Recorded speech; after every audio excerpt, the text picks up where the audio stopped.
আপনারে পাগল বলার সম্ভাবনা আছে না নাই? আল্লাহ বলছে কোরআনের কেসো মানবা না ফামা দাদা অতিকা ইসলাম লই আমার কাছে এসো না, কোন প্রতিদান নাই ইল্লা যেটা আছে সে লাঞ্ছনা। ওয়ায়াউমাল কিয়ামাতি ইউরাদ্দুনা ইলা আশাদ্দিল আযাব। আর অর্ধেক যারা মানবা অর্ধেক মানবা না, কিয়ামতের দিন কঠিন আযাবের দিকে ধাক্কা মেরে ফেলাই দিব। তাহলে এখন উপায় কি? উপায় হলো জান্নাতে যাওয়ার জন্য পুরা মানা লাগবে ইসলাম। উদখুলু ফিস-সিলমি কাফা, ইসলামে পুরা ঢোকো। যখন এলাকায় মশার উপদ্রব বেড়ে যায়, তখন আমরা মশা থেকে বাঁচার জন্য মশারি টানাই। আচ্ছা, মশারি টানানোর পরে আপনি মশারির ভিতরে ঢুকলেন, দুই কা আপনার মাথা, আপনার পেট, আপনার পিঠ, আপনার দুই পা মশারির ভিতরে দিয়া শুধু হাতটা মশারির বাইরে রাইখা ঘুমাই গেলেন। এলাকার মশারা কি বেজান না খুশি? কি ভাই, কথা কি বুঝে যায় না? এলাকার মশারা কি বেজান না খুশি? বরং মশারা বলবে যে আমাদের কতটুকু হলেও চলে। এবার মশারা এলাকার লোকদেরকে দাওয়াত দেবে, গান গাইয়া গাইয়া সতীর্থদেরকে ডেকে বলবে যে এখানে জিয়াফত চলছে, তোমরা অংশগ্রহণ করো।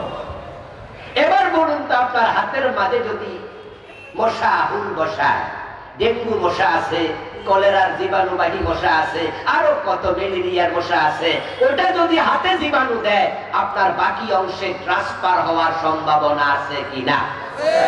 তো তুমি কত বড় ব্যাককল, তুমি হাত একটা বাইরে রাখছো।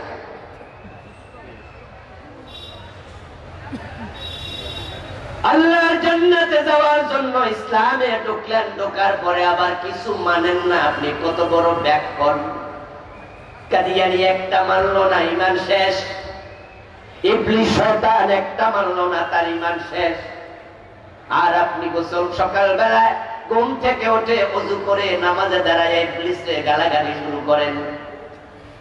নামাজে দাঁড়ায় তো বলেন আউযু বিল্লাহি মিনাশ শাইতানির রাজিম, ও আমার রব আল্লাহ, তোমার কাছে অভিশপ্ত ইবলিস থেকে আমি ফানা চাই। ইবলিস পাশে খাড়াইয়া কয়, আমারে গাইল্লায় কেডারে? কে আমার অভিশপ্ত বলল?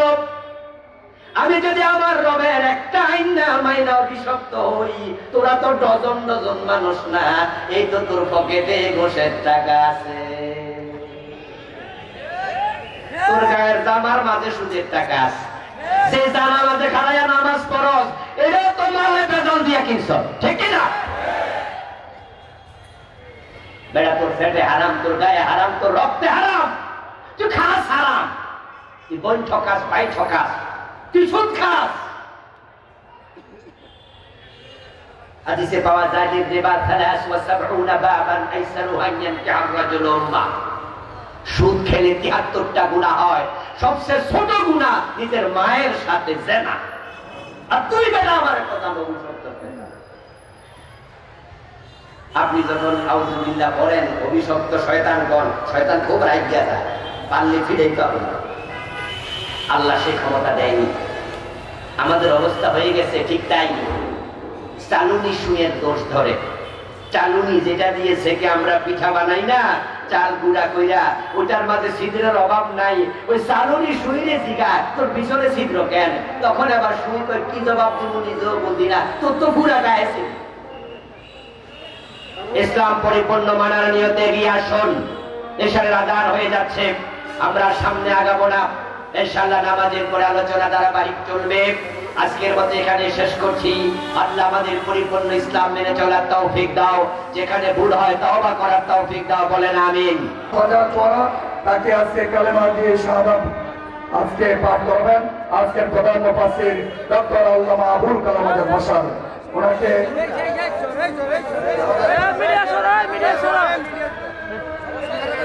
ইতিমধ্যে শুনেছেন আপনাদের এই চৌয়ারার একজন সন্তান, এই এলাকারই মানুষ, তার গ্রাম হচ্ছে মাটিয়াড়া পূর্বপাড়া।